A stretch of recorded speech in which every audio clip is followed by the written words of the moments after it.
penutupan gereja di mana-mana, pembubaran ibadah di mana-mana, dan juga mempersulit akan izin rumah berdirinya gereja ada di mana-mana, karena memang semuanya sudah diajarkan oleh para ustadz-ustadz Islam. Jadi memang tidak heran, tetapi saudaraku, di sini orang Kristen tidak akan pernah membalas mereka dengan tangan, tetapi orang Kristen hanya bisa mendoakan mereka, karena kita tahu bahwa Tuhan Yesuslah yang akan mengadili mereka. Oleh sebab itu saudaraku, untuk ini mari kita lanjutkan juga video diskusi yang sangat luar biasa. Topiknya sangat menarik antara Ade Armando dan juga kawan-kawan terkait dengan kerusuhan Islam yang sering mengintimidasi Kristen. Ya, langsung saja mari kita sama-sama tonton video berikut ini. Kan terjadi kasus ini dan saya barusan baca sudah jadi tersangka ya. Ada 7 pelakunya. Ya, pelaku perusakan villa di Sukabumi ya. Ada sejumlah anak-anak Kristen yang melakukan retreat gitu, semacam pesantren kilat gitu di villa itu, terus digeruduk, ada perusakan, ada videonya sampai itu ada salib yang tabrakan. Iya, pokoknya vandalisme lah gitu ya. Memang sudah ada tersangka, tapi ini kan kasus kok seperti ini terulang terus ya, Bang? Iya. Gimana Bang Ade melihatnya? Ya, ini memang mungkin para penonton juga harus ingat ya, apa yang terjadi dalam kasus ini sebetulnya adalah penyerangan secara brutal terhadap sebuah kegiatan kerohanian lah. Ya, retreat itu kan semacam apa sih? Melakukan mengisolasi diri di sebuah tempat yang tenang, tentram gitu ya, untuk bicara atau mempersiapkan hal-hal yang bisa jadi spiritual, bisa jadi juga politik dan seterusnya. Tapi dia kayak dilokalisasi lah di sebuah tempat. Ini bukan kegiatan kegerejaan gitu loh, ya. Nah, ini perlu saya tekankan karena begini. Selama ini yang menjadi persoalan seringkali adalah ketika orang menggunakan sebuah bangunan untuk melakukan kegiatan ibadah di hari Minggu, itu kan seolah-olah menjadikan bangunan itu sebagai gereja. Ya, di beberapa tempat ini diserang. Ya, tetap tidak bisa dikatakan, tidak bisa dibenarkan penyerangan semacam itu. Tapi paling tidak orang tuh mengatakan, kalau ini lo pakai jadi gereja, lo harus punya izin dong. Ya, ada problem dengan perolehan izinnya. Tapi paling tidak ada argumen yang secara normal seringkali digunakan. Ya, punya izin nggak nih? Ya, Anda bergereja di sini. Nah, ini enggak sebetulnya. Ini sebetulnya seperti taruhlah kelompok-kelompok pengajian kalau dalam Islam kan kita kumpul yuk di puncak gitu ya, di sebuah rumah seorang ustadz kali ya, atau rumah kita sendiri, kita kumpul selama beberapa hari untuk ngomongin tentang agama, tentang spiritualitas, tentang kehidupan kayak gitu ya. Sesuatu yang sangat biasa-biasa saja dan sangat baik sebetulnya buat orang-orang yang mengikutinya ya. Tidak ada politik di sini, tidak ada violence di sini, tidak ada sesuatu yang sebenarnya bertentangan dengan negara ini misalnya. Nah, ini yang diserang. Ya. Masyarakat itu misalnya berteriak-teriak, udah ada izinnya enggak gitu ya. Yang sebetulnya di mana-mana juga nggak perlu izin untuk itu. Ya. Ini cuma menggunakan rumah namanya Ibu Nina, villa Ibu Nina, pemiliknya seorang 70 tahun. Seorang Kristen yang taat, yang baik, itu devoted Christian gitu ya. Dia memberi tempat itu, itu rumah dia serahkan kepada mereka yang membutuhkan tempat-tempat buat retret ya. Karena nggak semua orang cukup kaya untuk bisa misal menyewa sebuah rumah atau punya rumah sendiri untuk melakukan retret semacam itu. Dia mengizinkan, saya nggak tahu apakah dengan bayaran tertentu, karena dalam pemberitaan yang ada saya tidak melihat adanya cerita mengenai itu. Tapi yang jelas dia izinkan agar si rumah itu dimanfaatkan. Pesertanya juga pelajar-pelajar, anak-anak yang anak-anak dan remaja kan. Dan saya dengar kemarin di televisi ditekankan itu bukan yang datang dari kalangan mampu, bukan anak-anak kaya gitu loh ya. Jadi emang kalangan anak-anak yang biasa-biasa aja, yang butuh tempat bagi mereka untuk melakukan retret, dan ya begitulah ininya ya. duduk perkaranya nih, kenapa si rumah itu dijadikan tempat buat retret. Nah ini yang diserang ya. Buat saya ini memang tidak masuk akal sama sekali. Dan sebagai seorang muslim saya akan mengatakan apa yang dilakukan oleh teman-teman saya yang beragama Islam itu, mungkin kata teman-teman saya berlebihan ya. Orang-orang yang mengaku beragama Islam itu jelas-jelas bertentangan dengan ajaran agama Islam. Ya, malu-maluin orang Islam lah ya. Memalukan orang Islam, memalukan. Ya, ya. Karena apa coba? Anda marah kenapa? Ya. Saya tidak membenarkan serangan terhadap gereja, ya. Tapi paling tidak mereka punya argumen, oh ada aturan tentang gereja. Gereja itu hanya bisa didirikan setelah mendapat persetujuan dari 40 orang yang di sana, harus ada tanda tangannya, harus ada persetujuan dari FKUB, bla bla bla bla, ya. Dan seringkali itulah yang kemudian menjadikan orang-orang Kristen akhirnya gagal untuk mendirikan gereja Karena begitu sulitnya persyaratan yang diberikan. Jadi saya mau bilang, saya nggak setuju sama itu. Itu aja menyerang gereja seperti itu aja salah. Salah. Gitu ya. Salah. Apalagi ini menyerang ini kegiatan yang kerohanian, bukan gereja ya. Gitu ya, kerohanian, retreat. Gitu ya. Yang itu kemudian dari teriakan-teriakannya itu kayak jadi mereka ini nggak paham atau memang gagal paham ya. Yang ditanyakan soal tadi izinnya mana gitu kan. Ya. Tapi izin tentu saja hanyalah salah satu dari rangkaian protes yang mereka berikan. Tapi intinya kan begini Mas Ahal. Saya melihat ada sesuatu yang salah dengan cara beragama orang-orang Islam di Indonesia.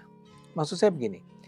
Mengapa Anda harus marah ketika ada agama lain atau umat beragama lain menyelenggarakan kegiatan keagamaan mereka yang sebetulnya sama sekali tidak mengganggu, ya. Ya kalaupun mengganggu barangkali dia sayup-sayup dia mendengar suara orang menyenandungkan lagu-lagu rohani dari rumah itu, ya. Mungkin dia mendengar orang berteriak haleluya gitu ya. Hanya itu, tidak lebih dari itu, ya. Saya menekankan ini misalnya bandingkan dengan perasaan orang Kristen yang di sampingnya ada Muslim gitu ya. Orang Muslim, non-Muslim. Enggak, saya mau bilang saya bandingkan dengan orang-orang non Muslim yang harus tinggal di samping masjid yang mengaji dari pagi atau musola dari pagi dengan pengeras suara yang sengaja dipancarkan keluar ya dengan azan yang sangat keras gitu ya. Bayangkan perasaan mereka. Bahkan dalam kasus terbaru yang ada juga di kontennya Peace ya, itu kan ada toa masjid atau musola yang memperdengarkan lagu qasidah. Bayangin pakai toa itu kan ada yang seperti itu gitu loh, ya kan? Ya, kita nggak bilang itu terjadi di mana-mana ya. Tapi kita sendiri kan merasakan tuh ada yang menyenandungkan lagu qasidah ya. Bukan sesuatu yang bukan qasidah yang merdu gitu ya. Tapi ada juga kan yang Anda tahu lah di masjid itu ada anak-anak muncul gitu ya. Langsung ngambil mic terus sok-sok ngaji gitu ya. Bukan ngaji apa namanya? Pokoknya inilah atau itu sahur atau apa sahur gitu, segala macam. Ya, jadi itu kalau orang marah terhadap itu kayak yang terjadi di Tanjung Balai tahun berapa itu. Ya kita akan bilang iya sih lu ganggu sih gitu ya. Ya mbok ya tahu diri lah misalnya begitu. Nah sekarang kembali ke kasus yang Sukabumi. Ini enggak. Ini bukan sesuatu yang dipancar luaskan dengan toa kemana-mana. Itu di dalam rumah. Mungkin terdengar keluar tapi barangkali. Ya mungkin terdengar tapi saya yakin tidak dalam suara yang sangat keras. Dan Anda marah karena itu. Bukan hanya marah, merusak, brutal makanya saya katakan. Dia datang ke sana bahkan yang misalnya paling kasar itu misalnya mereka mengambil salib dan salib itu mereka hajar ke kaca sehingga pecah, kemudian diobrak-abrik ya rumah itu. Dan ketika anak-anak sekolah itu berusaha melarikan diri ya kata yang tepat ya, mereka naik ke mobilnya jalan keluar dari pekarangan si rumah tersebut, dipukul-pukuli mobil itu sampai penyok-penyok menurut berita ya. Kenapa Anda marah ya? Saya nggak mengerti bagaimana mungkin. Saya Muslim, saya juga belajar Islam dan saya belajar Islam dengan serius. Apalagi Anda, ya. Maksudnya saya? Iya. Oh iya.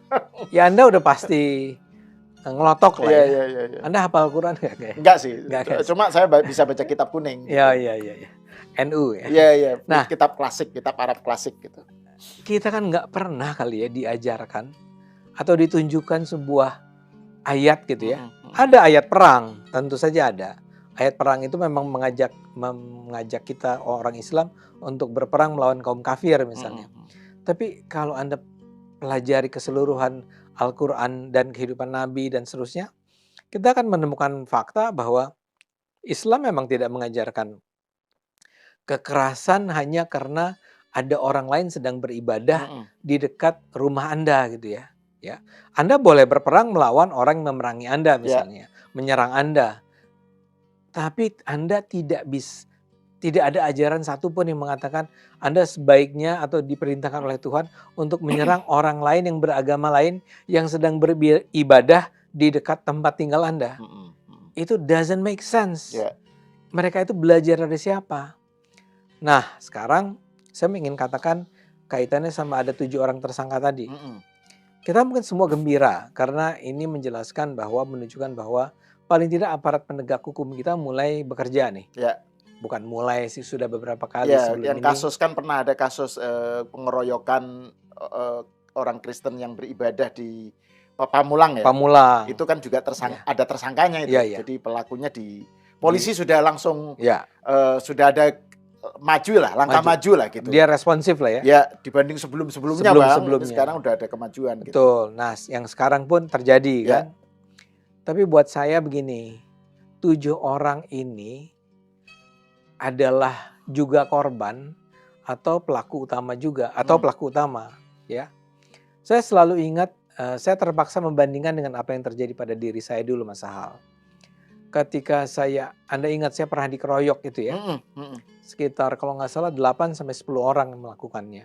Yang melakukannya lebih banyak dari 10 orang, tapi akhirnya ditangkap oleh polisi 10 orang, 8 orang, saya lupa persisnya. Mereka ditahan nih, ya. Dan ditanya kenapa Anda melakukan ini, ya. Mereka menjawab ya karena mereka menganggap saya sebagai orang yang menista agama. Buat saya sehingga pertanyaan terbesarnya adalah siapa yang mengajarkan mereka bahwa Ade Armando ini dengan apa yang dia katakan adalah orang yang menista Islam, orang yang menodai Islam. There must be ya, orang-orang, guru-guru yang mengajarkan kepada mereka bahwa orang yang berbicara secara terbuka dan mengkritik tafsiran-tafsiran Islam itu adalah orang yang menista agama. Nah, mudah-mudahan Anda menangkap nih apa yang saya maksudkan. Ada 7 orang, they are nobody lah kira-kira. Bukan lurah, bukan siapa, rakyat biasa. Dan mereka pada hari itu, pada hari tanggal berapa itu, datang beramai-ramai ke rumah Bu Nina itu. Dan ketika mereka katanya mereka udah minta nih sebetulnya agar berhenti beribadah.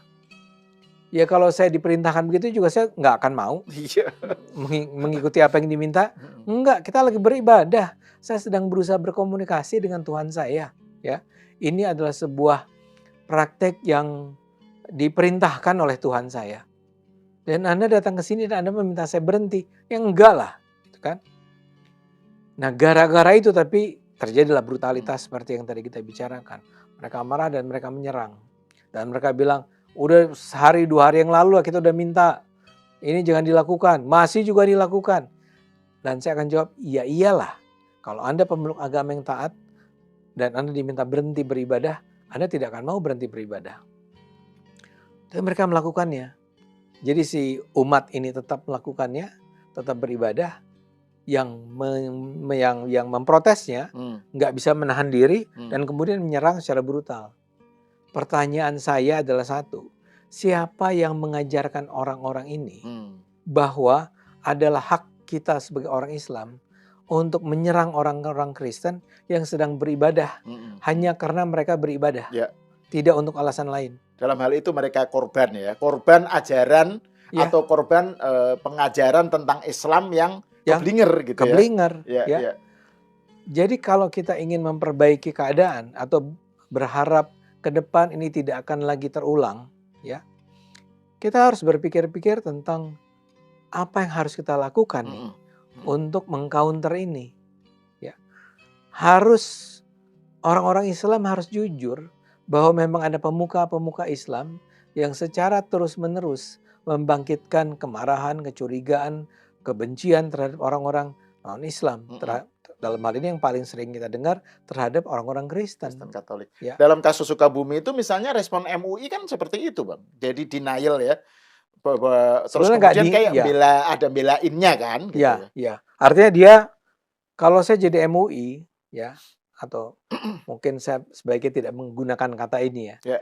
MUI seharusnya sebagai sebuah lembaga para ulama di Indonesia, MUI itu lembaga tempat berkumpulnya para ulama di Indonesia, harus mengatakan kepada semua umat Islam bahwa ini salah, bahwa ini tidak dibenarkan, bahwa Islam adalah sebuah agama yang mengajarkan perdamaian. Islam adalah sebuah agama yang tidak mengajarkan kebencian terhadap umat beragama lain.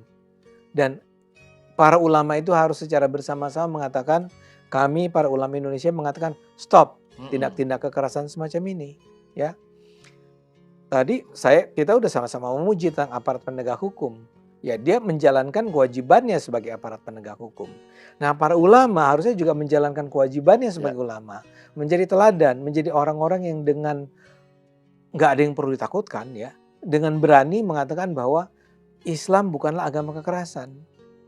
Para ulama itu kan selama ini mengajarkan kepada kita semua bahwa Islam bukanlah agama kekerasan, Islam adalah agama damai.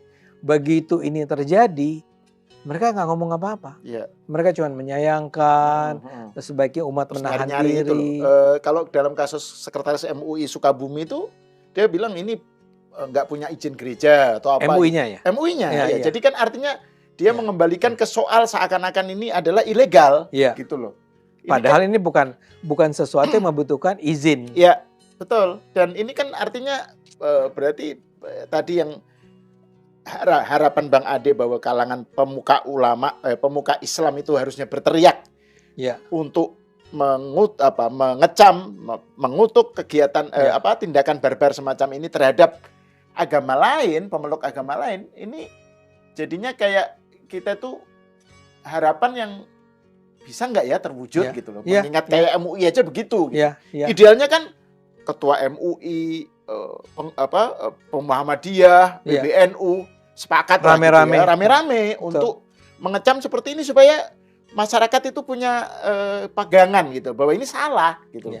Dan jangan merasa terganggu dengan misalnya ada orang misa gitu ya, ada orang Kristen atau Katolik yang melakukan acara kerohanian, nyanyi atau memang nyanyi itu kan memang ibadahnya gitu kan ada yang sinis ibadah kok nyanyi gitu. Anda ngapain? Sama aja ngaji dan nyanyi sama saja kan.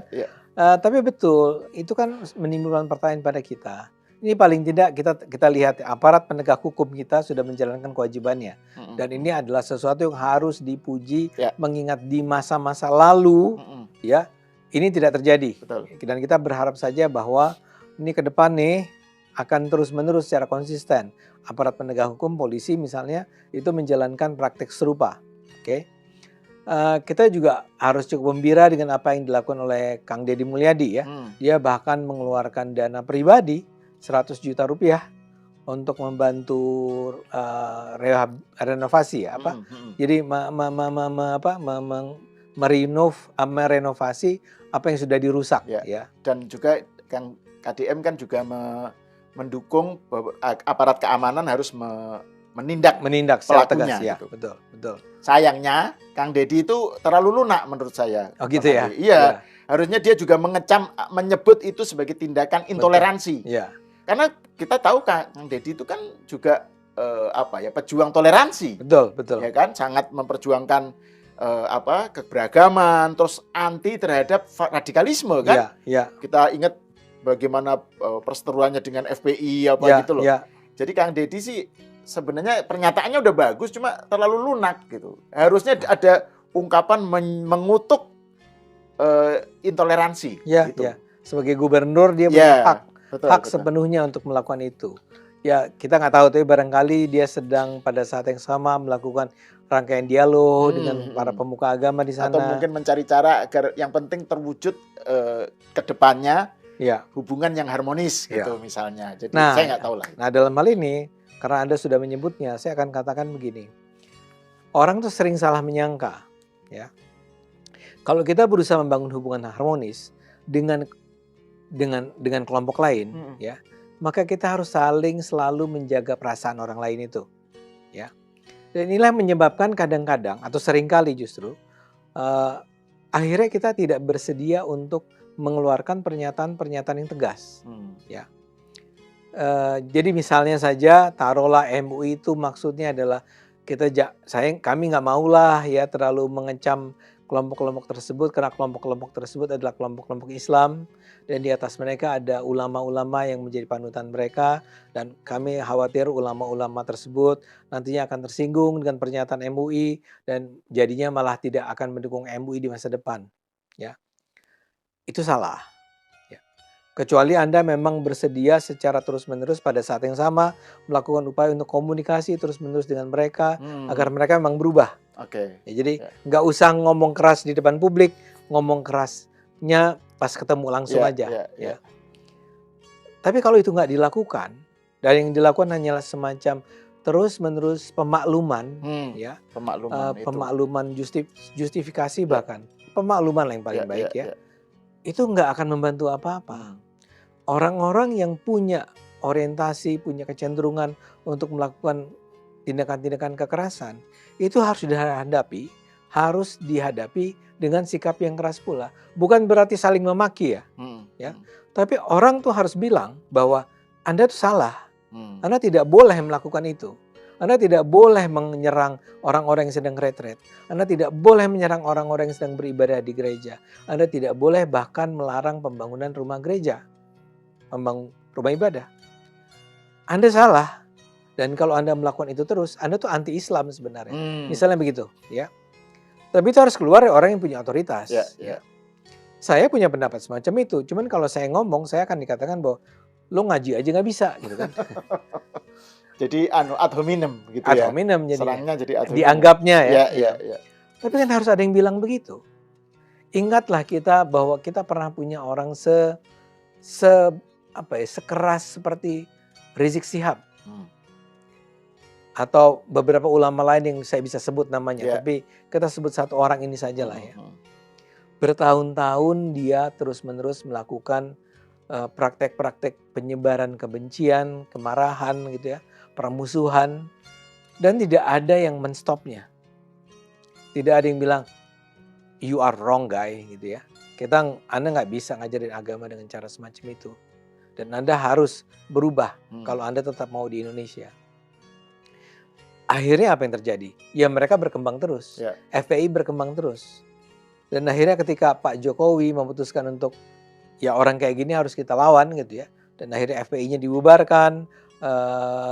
Rizik Syihab-nya dikejar sampai ke Saudi, nggak pulang-pulang selama beberapa tahun. Dampaknya langsung terasa. Berkurang tuh.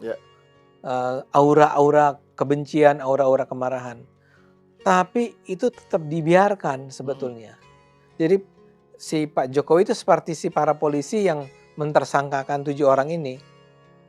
Dia menjalankan kewajibannya secara benar. Ya, patokannya konstitusi lah konstitusi. Ya. Bahwa hak setiap warga negara apapun agamanya untuk menjalankan agamanya gitu ya. That's it. Dan itu penting. Ya. Tapi kan perlu ada orang-orang yang bicara tentang diskursnya, tentang wacananya. Bahwa wacana dalam Islam tentang kekerasan itu hanya bisa, ini misal saja ya, hanya bisa dilakukan seandainya ada serangan.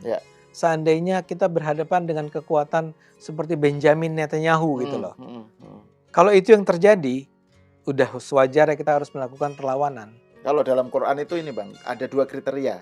Kenapa umat Islam itu pada saat itu harus menyerang, harus angkat senjata. Yang pertama agresi. Mereka artinya, lawan. Orang Islam menjadi korban agresi, sasaran serangan. Artinya ini harus defensif. Yang kedua terusir dari kampung halaman. Si orang Islamnya. Iya. Jadi 2 itu. Itu yang menjadi alasan untuk kemudian berperang. Jadi harus mempertahankan diri gitu loh. Ini yang terjadi sama Palestina sekarang. Jadi itu intinya itu sesuatu yang sifatnya defensif lah. Defensif.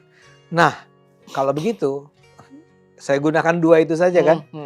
Agresi atau kita terusir ya. Dan kita terusir atau kita terusir.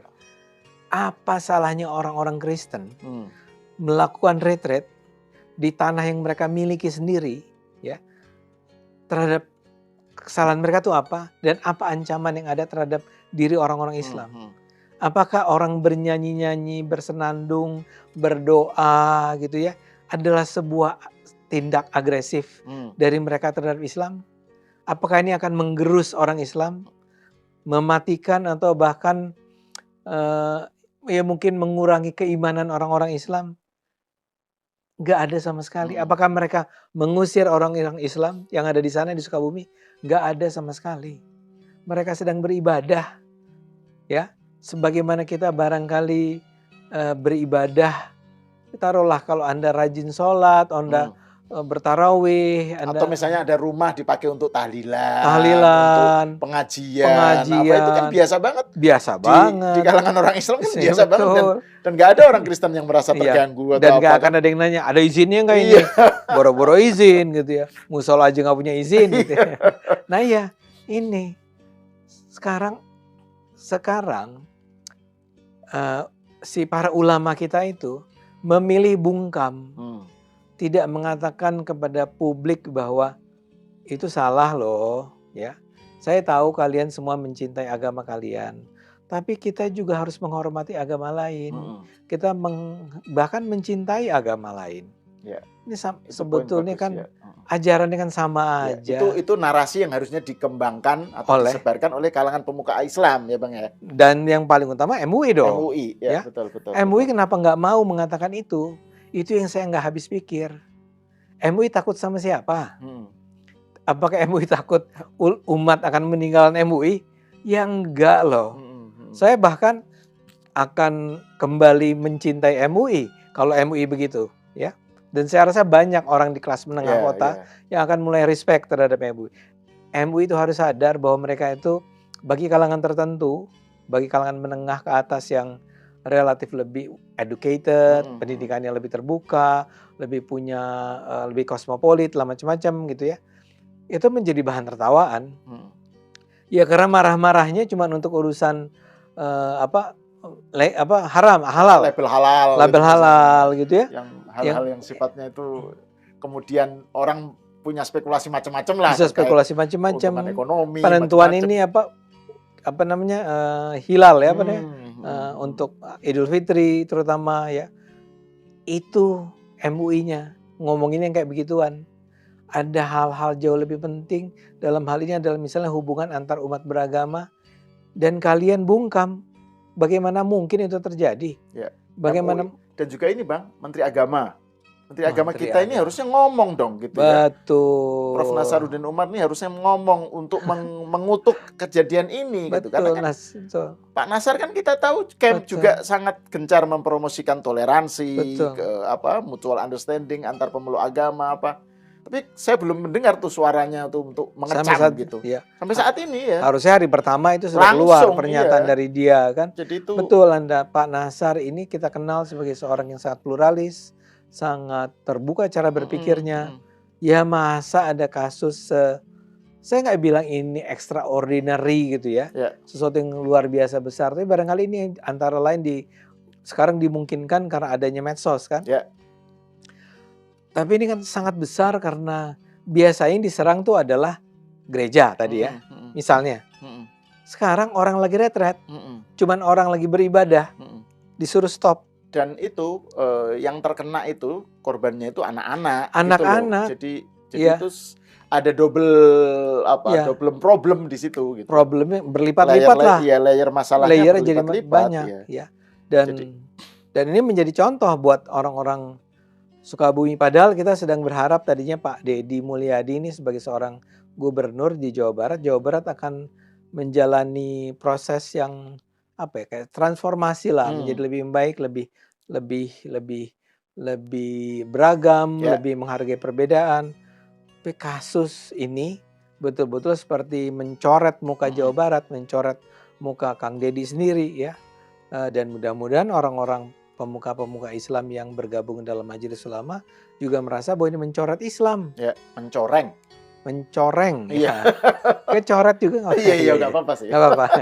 Ini kebetulan berbicara dengan seorang yang punya kemampuan bahasa Indonesia di atas rata-rata. Nah, terus ini terakhir Ya, Bang Ade, ini ya, sebagai ketua pergerakan Indonesia untuk semua ya, PIS. Kan PIS itu kan sangat gencar ya ya, mengkampanyekan toleransi, juga mengkritik intoleransi, ya, menjunjung menyebarkan narasi keberagaman dan seterusnya. Sorry, keberagaman betul, ya, keberagaman. diversity ya. Keberagaman dalam keberagamaan. Ya, Ya, ya. keberagaman dalam keberagamaan, Iya. betul. Nah, itu bagaimana Bang Ade meletakkan kasus ini dalam konteks Indonesia selama ini kan? Sebelumnya kan zaman-zaman 10 tahun, enggak sampai 10 tahun lagi, 7 tahun lalu lah ya, ketakutan terhadap bangkitnya kaum intoleran kan kuat sekali tuh Ya, waktu itu. ya, Masjid-masjid dikuasai oleh khotbah-khotbah yang intoleran ya, di Jakarta dan bukan Ya. hanya di kota-kota 212, ya, terus gerakan Islamic populisme macam-macam. Nah, itu kan waktu itu tuh memang kayak alarming gitu ya. Ya. Kita tuh kayak kok Islam Indonesia jadi seperti ini gitu. Terus belakangan kan agak landai sebenarnya ya. betul. Agak landai kan, isunya kan ya sporadis lah gitu, tapi nggak ada yang membuat secara nasional itu menakutkan gitu. Tapi tiba-tiba muncul seperti ini, Ya. muncul kayak Sukabumi ini yang kayak mengejutkan kita. Oh, ternyata masih ada gini. Ya. Gimana Bang Ade melihatnya ini sebagai Nah, penutup? Kita justru saya ingin mengatakan begini kepada penonton juga, kita jangan terlalu terlena kali ya. Saya sepakat bahwa terjadi perubahan terutama dalam beberapa mungkin pemerintahan keduanya Pak Jokowi ya. Dimulai dari era 2000 berapa dia? 19 ya. ya. Sorry yang pertama 2014 ya. Ya. Itu sudah mulai sebetulnya. Tapi yang jelas tuh 2019 sampai 2024 ada pembubaran FPI, HTI, Ya. penangkapan Rizik Sihab dan beberapa orang lainnya ya. Dan sudah ada pembersihan di berbagai perguruan tinggi misalnya ya. Orangnya diganti-ganti ya dan ditempatkan orang-orang lebih moderat. Teman-teman NU tuh sekarang lebih banyak kita bisa temukan di berbagai masjid dan seterusnya. Tapi kita jangan terlena dengan menganggap bahwa dengan begitu perjuangan kita sudah selesai. Oke.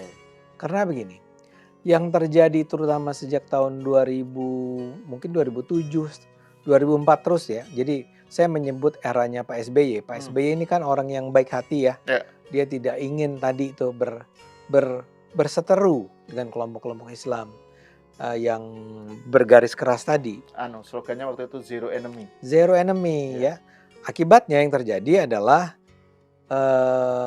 karena tidak ditindak secara tegas dan keras, tumbuh sebetulnya kelompok-kelompok garis keras itu di mana-mana ya.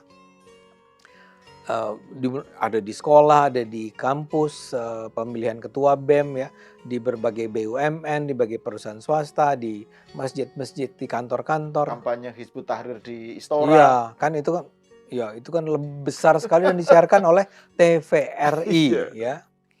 Itu menyebar kemana-mana ya. Nah, ketika misalnya FPI-nya disingkirkan, HTI-nya disingkirkan, Riziknya ditangkap dan sekarang sudah menjadi berkurang powernya, ini tidak berarti bahwa dasar-dasar atau cara pemahaman, cara keberagamaan yang kaku, yang sempit, yang literal itu hilang. Dia sudah kepalang terbina selama bertahun-tahun. Oke. Sekarang ini dihabiskan yang di atas-atasnya, tapi dia hidup terus di bawah. Oke. Sehingga misalnya dalam kasus yang di Sukabumi ini, kalau ditanya siapa nih, ada nggak organisasi di belakangnya? Mungkin orang nggak bisa menyebut. Karena mungkin memang ini orang-orang sipil yang sebetulnya tidak berada dalam satu ikatan organisasi apapun, tapi mereka sama-sama sempit cara berpikirnya. Tapi Anda kembali tadi sebut, bukan hanya di sini. Beberapa waktu yang lalu kita menemukannya juga di Pamulang ya, di Pamulang. Juga mungkin saya bisa sebut lagi misalnya yang lainnya, serangan terhadap Ahmadiyah. Ya. Ahmadiyah di berbagai tempat masih terus dilarang untuk mendirikan masjid sendiri ya. Jadi masih cukup banyak hal-hal terjadi di masyarakat di bawah ini, di akar rumput. Nah, ini yang harus dihadapi oleh pemerintah. Ini yang harus dihadapi oleh Pak Nasaruddin. Ya. Ini yang harus dihadapi oleh MUI. Dan ini yang harus kami juga hadapi di semacam pergerakan di PIS ya, Ya. Indonesia untuk semua. Tapi juga ada beberapa teman yang lain, misalnya saya ingat ada orang kayak Permadi Arya gitu ya, yang terus gitu bersuara untuk membela kelompok-kelompok Kristen. Jadi pertarungannya sama-sama di akar rumput nih. Sama juga itu Cak Islah. Cak Islah ya, Barawi betul. itu kan juga. Nah itu harus terus. Ini yang saya katakan tadi, jangan mimpi bahwa cerita udah selesai. Di mana-mana masih terus terjadi. Pemaksaan jilbab masih terus terjadi. Pelarangan gereja masih terus terjadi. Tapi dalam bentuk-bentuk barangkali yang tidak terorganisir nih gerakan-gerakan ini. Jadi saya ingin ingatkan pemerintah lebih tegas dong. Betul. Ya. Kita kan punya Pak Nasaruddin, kita punya Pak Tito, kita punya siapa lagi ya? Pak Mukti Ali. Pak Iya kan? Mukti apa ya? Iya kan dia Mendikbud. Mendikbud ya. Sekjen PP Muhammadiyah kan? Iya. Pak jadi di pendidikan, di agama, dalam negeri, mungkin apa lagi ya? Biasanya tuh kerjasama. Ini aparat apa namanya? Menko Polhukam lah misalnya. Kita harus bersama-sama ini bukan menertibkan, menata kembali lah cara beragama di Indonesia. Terutama itu Bang, yang tadi Bang Ade sebut itu soal bagaimana narasi yang tertanam atau ajaran ya, pengajian yang tertanam di kalangan para masyarakat itu ya, bahwa yang menandakan permusuhan lah ya, kepada agama lain gitu. Kan kayak tadi yang Bang Ade bilang 7 orang tersangka ini pelaku tapi juga sekaligus korban.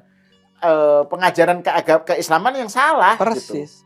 Itu yang harus jadi PR gitu ya. Itu yang PR kita bersama. Ini bukan PR hanya salah satu bagian. Sebenarnya pemerintah punya program moderasi beragama.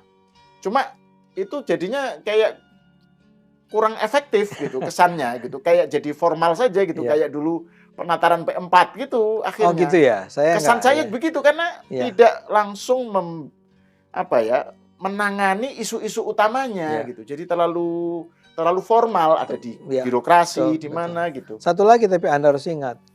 Anda suka nonton acara agama di televisi tidak? Enggak ada ini semua. Kalau Anda nonton, kan banyak tuh setiap pagi ada acara-acara agama di televisi ya. Saya nggak tahu di radio masih ada atau enggak, tapi televisi lah. Enggak ada tuh ya. Jadi memang sekarang yang ada itu pokoknya yang sejuk-sejuk, yang gitu lucu, ya. Orang menghindar dari membicarakan radikalisme, menghindar dari kesempitan cara menafsirkan agama ya. Sehingga memang sekarang yang tumbuh jadinya ya di YouTube. Ya kayak kami di PIS ini, di Cokro juga ada kan. Itu kan tumbuh dengan penonton yang menurut saya relatif besar ya. Dan dengan respons-respons yang relatif positif. Tapi itu nggak cukup. Gitu itu sama sekali nggak cukup, jauh dari cukup. Harus dibuat lebih banyak lagi, agar lebih banyak orang yang bicara. Jangan sampai, ya misalnya gini, kalau Anda yang ngomong, orang akan mengatakan, oh dia Gus Sahal, NU. Ade Armando, itu yang tadi, ngaji aja nggak bisa. Gitu. Walaupun kalau misalnya yang bicara itu ketua MUI gitu misalnya ya, atau pengurus pusat PBI, itu kan punya otoritas dia. Punya otoritas. Ya. Jadi saya menyarankan kayak NU nih, Anda kan bisa ngomong sama NU buat dan saya yakin sudah dilakukan. Muhammadiyah juga begitu. Buat program-program yang tadi moderasi istilahnya. Iya, moderasi beragama. Moderasi beragama lebih tajam lah lebih gitu tajam, ya, lebih relevan tapi juga lebih cair pada saat yang sama. Muhammadiyah itu punya TV, saya lihat di TV saya itu ada TV Mu. Itu Muhammadiyah. Tapi yang saya lihat isinya itu nggak pernah masuk ke isu-isu. Semua kayak safety player gitu. Masuknya jangan isu-isu yang kontroversial gitu. Nah itu yang saya katakan Indonesia ini beruntung bahwa ada cukup banyak orang yang masih terus-menerus turun untuk membela keberagaman.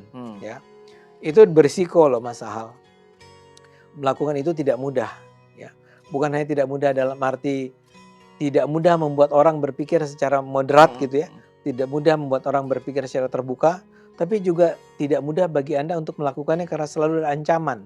dari pihak lain ya. Ancaman dan stigmatisasi. Stigmatisasi. Disebut sebagai penista Islam Penista lah, apa Islam gitu. lah. Seperti kasus Bang Ade yang dampaknya menjadi korban kekerasan Betul, juga betul. gitu kan. Saya ingin ingatkan bahwa kekerasan terhadap saya itu bukan tidak akan terulang. Enggak. Selalu ada kemungkinan itu dilakukan lagi terhadap orang lain atau terhadap diri saya sendiri. Tapi kita harus tidak pernah Dan gentar. penyerangan itu ironisnya dilakukan atas nama si penyerang itu membela Islam gitu loh. Betul. Jadi bukan, mereka nggak merasa kriminal gitu. Itu Nggak. masalahnya. Dari 10 orang itu cuma 1 yang datang ke saya dan minta maaf. Iya, iya. Yang kasus yang penyerangan Bang Ade. Kasus ya. Dan saya yakin ini para penyerang yang di Sukabumi 7 orang ini yang jadi tersangka ini juga mungkin mereka nggak merasa itu kriminal gitu loh. Betul. Mereka justru merasa mendapat pahala. Itu yang berat. Itu yang berat. Anunya mengatasinya itu. Makanya saya katakan yang paling Yang bisa berat. mengatasi adalah MUI. Ya, Seharusnya. ya. Ya itulah. Ya. Oke. Terima kasih Bang Ade Armando, Ketua Pergerakan Indonesia untuk Semua. Ini saya harus tegaskan terus ini supaya PIS itu semakin banyak yang melihat kan. Orang ada PIS itu banyak aktif di TikTok, medsos ya. Di medsos terutama TikTok, Instagram ya. Di Shorts ya. Di Shorts ini YouTube ya. Jadi silakan Anda menyimak konten-konten PIS yang sangat produktif sebenarnya. Satu hari ada 4 ya Bang 4 konten yang tersebar di TikTok dan di Instagram. Ya. Dan itu tiap hari, termasuk hari libur.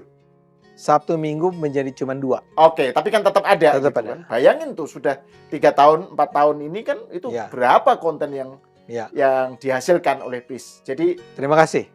Kita berharap penonton makin banyak lah gitu. Amin. Oke, Bang Ade, makasih. Pemirsa sampai di sini dulu. Kita berjumpa lagi di episode selanjutnya.